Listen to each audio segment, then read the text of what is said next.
रोज़ हमारे पास बच्चे बाहर जाने के लिए आते हैं, समस्याएं होती हैं, हर किसी के अलग अलग सवाल होते हैं। आज मेरे साथ मेरे साथी हैं जो चर्चा करेंगे आपसे कि आपके क्या क्या सवाल होते हैं। मेरे से सवाल आपके पूछेंगे। कुछ कॉमन सवाल होते हैं कि हमें बाहर जाना है पढ़ने के लिए और हमें ऐसी कंट्री में जाना है जहाँ पे पैसे हों। आज ऑस्ट्रेलिया ही जाना चाहते हैं लोग, बिल्कुल सर। कनाडा नहीं जाना चाहते। राइट सो क्या क्या सवाल होते हैं लोगों के ऑस्ट्रेलिया सर, के लिए? मेन दिक्कत जो ऑस्ट्रेलिया स्टूडेंट को आ रही है इस टाइम, पेरेंट्स को आ रही है कि उनके पास ओल्ड फंड की दिक्कत है। हाँ ओल्ड जी। फंड नहीं है। फंड नहीं है। बिल्कुल। फंड एक बहुत बड़ी समस्या है। अगर हम फंड नहीं दिखाते तो वीज़ा नामंजूर हो जाता है। फंड किस लिए चाहिए होते हैं? आपकी एक साल की फ़ीस, आपके एक साल के लिविंग एक्सपेंस। यदि आप ये बैंक में दिखा पाएंगे तो आप प्रमाण कर पाते हैं कि आप एक जेन्युइन स्टूडेंट हैं। वो वीज़ा उसको देना चाहते हैं जिसके माँ बाप अफोर्ड कर सकते हैं। आपके पास पुराने फंड नहीं, आप नए शो कर दो। आप जलंधर से दिल्ली जा रहे हैं, बस में बैठ चुके हैं, आपके पास दिल्ली तक का किराया होना चाहिए तो ही बस वाला लेके जाएगा। आप ऑस्ट्रेलिया में यात्रा करने जा रहे हैं, या आपकी पढ़ाई की यात्रा 1 साल की, 3 साल की, कम से कम वो कहते हैं 1 साल के पैसे ज़रूर हो तुम्हारे पास।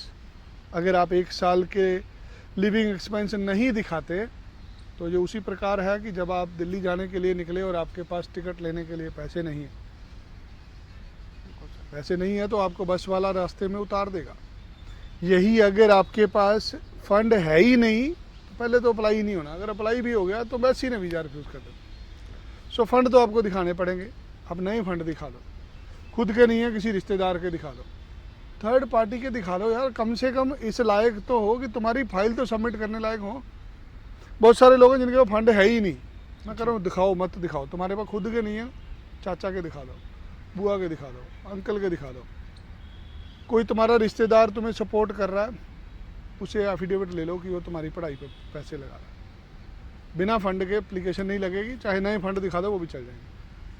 ठीक है, मतलब कि नए फंड चल जाएंगे, थर्ड पार्टी के चल जाएंगे, हाँ और जी। प्लस इनका एक्सपोर्टिव एफिडेविट साथ में अटैच हो जाएगा। हाँ जी। राइट। इस चीज़ की सर कोई दिक्कत नहीं आएगी, जबकि सभी कहते हैं कि ऑस्ट्रेलिया के लिए जो फंड शो करवाने हैं, फंड जो है पेरेंट्स या ग्रैंड पेरेंट्स ही शो करवा सकते हैं। नहीं देखिए, आइए चलते हैं साथ के साथ बातें भी करते हाँ जी, हैं। हाँ आज जो सबसे बड़ी समस्या है गुरप्रीत जी वो ये है कि आपको कहाँ से अप्लाई करना है। आज ज़्यादातर कॉलेज यूनिवर्सिटियाँ आपको मांगते हैं कि आप असली कागज़ दो, राइट। और जब किसी के पास असली कागज़ नहीं होते वो एजेंट के पास जाता है, एजेंट उसके नकली फंड शो करने की कोशिश करता है। ज़्यादातर कॉलेज यूनिवर्सिटी आपसे मांगते हैं कि हमें माँ बाप के फंड दिखाओ। राइट। कुछ लोग कहते हैं आप दादा दादी नाना नानी के ग्रैंड पेरेंट्स के भी दिखा सकते हो। मैं कहता हूँ अगर आपका कोई चाचा मामा भी है, क्योंकि हमारे भाईचारा होता है ना, एक दूसरे की मदद करते हैं हम लोग। मैं बहुत सारे ऐसे कॉलेजेस के साथ जुड़ा हूँ जो हमारे से थर्ड पार्टी फंड भी ले लेते हैं। ओके। अगर कोई आपका जानकार है, कोई गली मोहल्ले वाला, कोई दोस्त है, आपके पापा का फ्रेंड है, सारी ज़िंदगी कई बार हमारी ऐसे लोगों से दोस्ती होती है जो रिश्ता नहीं होता, जिनसे बिल्कुल। खून का रिश्ता नहीं होता, बट उनसे रिश्ते बड़े अच्छे होते हैं। सो अगर आपके पास थर्ड पार्टी फंड भी हैं तो भी आपकी एप्लीकेशन लग सकती है, बट समस्या तो आएगी अगर नकली हुए। अगर जेन्युइन फंड है तो जेन्युइन फंड से आप नए फंड से भी किसी के पैसे दिखा के फाइल लगा सकते मतलब हैं। फंड किसी के भी शो करवा सकते हो, नए शो करा सकते हो, बट अकाउंट आपका जो पुराना होना चाहिए, जाना हाँ, होना आपके चाहिए। खुद के अकाउंट में हो, नहीं है पापा के अकाउंट में हो, जो भी रिश्तेदार भाई बहन आपके फंड शो कर रहा है उसके पास प्रूफ हो कि वो काम क्या करता है और उसके पास जो फंड दिखा रहा है ये पैसे आए कहाँ से। ठीक है सर, उनकी रिटर्न साथ में अटैच हो जाएगी और उनके अकाउंट बैलेंस सर्टिफिकेट और स्टेटमेंट लग जाएगी। जो भी आपको स्पॉन्सर कर रहा है उसके स्पॉन्सरशिप के एफिडेविट होता है। आप फाइनेंशियल स्पॉन्सरशिप का एफिडेविट दे सकते हैं, आप रिटर्न अंडरटेकिंग दे सकते हैं।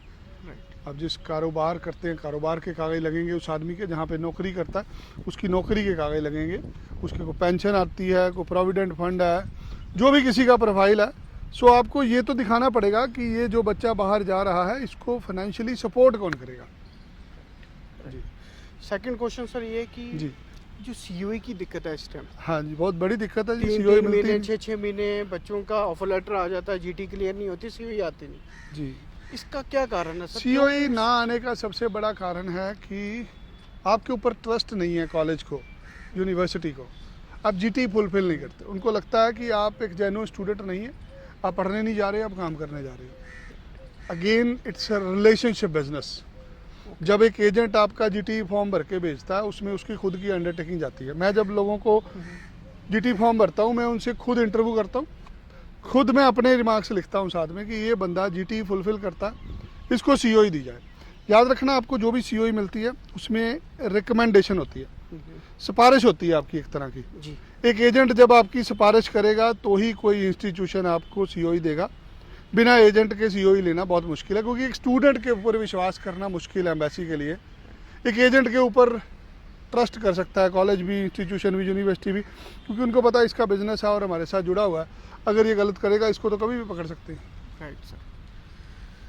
सर और मेन दिक्कत ये है कि जैसे कि अभी नवंबर इनटेक आपने लास्ट वीडियो में कहा था कि नवंबर इनटेक के लिए बच्चों के लिए एक लास्ट ऑप्शन है। हाँ जी। जनवरी से वीज़ा नहीं मिलना। जनवरी से इंटरनेशनल स्टूडेंट की जो सीमा है, जो सीटें हैं, उसको कैप किया गया है, लिमिट कर दी गई है। हर कॉलेज के पास सीटें नहीं होंगी, कुछ ही प्रोवाइडर होंगे जो आपको लेके जाना चाहेंगे। आज के दिन आपको हर कोई एडमिशन देने के लिए तैयार है। सो बहुत सारे इंस्टीट्यूशन हैं जिनके पास नवंबर इनटेक है। यदि आप अभी अप्लाई करते हैं तो नवंबर इनटेक के लिए अप्लाई हो सकता है।